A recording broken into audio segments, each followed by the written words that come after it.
النهارده بكلمك على قصة المجاعة في التاريخ المصري القديم. تحدثنا سابقا واتكلمنا عن براعة المهندس إمحطب بالإضافة إلى ذكاء الملك زوسر وحكمته، وأسردنا قصتهم.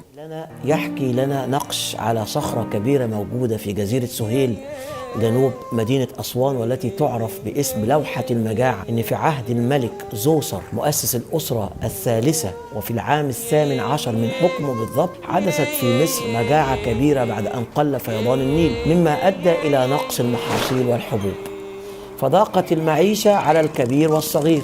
حتى الملك نفسه أصابه الهم وأراد أن يتحرى سبب ما لحق ببلده من بلاء، فاستدعى رئيس الكهنة ووزيره إمحطب وطلب منه أن يصل إلى منبع النيل ويتعرف على الرب الذي يجمع ماء النيل. فاختلى إمحطب بمخطوطته ثم عاد للملك ليخبره أن هناك قرية تسيطر على النيل من المنبع آبو، تعتبر بداية للنيل وحاضرة للإقليم الأول، وعندها يوجد المنبعان اللذان يصدر منهما النيل، وهو المكان الذي ينشأ فيه ويتجمع الفيضان عنده.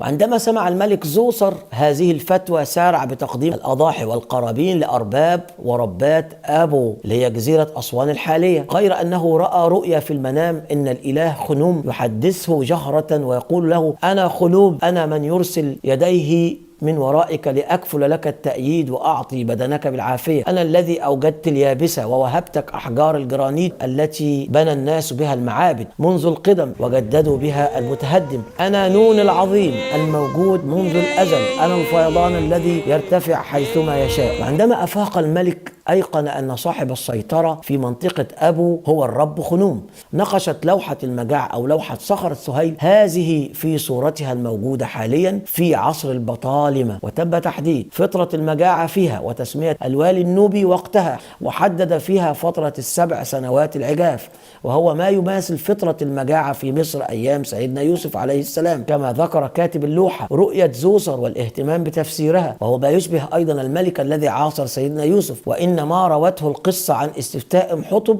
وبحثه في المخطوطات، وهو ما يزكي عمله. ولو أن ما ذكرته اللوحة عن نشأة الفيضان عند أسوان مما يشير إلى غموض أسبابه عند معاصريه.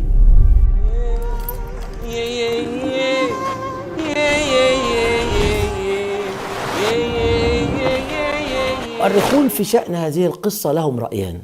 الرأي الأول بيقول إنها قصة مختلقة ابتدعها كهنة الرب خنوم في المنطقة لاستجداء عطف الملوك البطالمة بعد أن طغت عليهم شهرة معبد آخر في المنطقة للمعبودة إيثا أقيم في جزيرة فيلاي أو بيلق، انصرفت إليه هدايا الملوك وقرابينهم. الرأي الثاني بيقول إن للقصة أصلا قديما، وإن الأسلوب اللي كتبت به في عصر البطالمة لا يخلو من تعبيرات ومصطلحات ترجع إلى الدولة القديمة، وأنه يحتمل ذلك أنه كان لها أصل قديم مكتوب على الحجر أو غيره، ولكن تعرض للتلف بمرور الزمن. فلما زار أحد الملوك البطالمة المنطقة وهو بطليموس الخامس أو العاشر، قص عليه الكهنة القصة كاملة، فأمر بنقشها من جديد وتجديد معبد خنوم في جزيرة سهيل مع تنفيذ ما جاء في القصة لصالح معبده. ولا زال هذا التفسير الأكثر قبولا عند أغلب المؤرخين إلى الآن. نعم، كانت هذه قصة لوحة سهيل أو ما تعرف بلوحة المجاعة في عصر الملك زوسر مؤسس الأسرة الثالثة. والسلام عليكم ورحمة الله وبركاته في قصة أخرى من قصص التاريخ المصري القديم.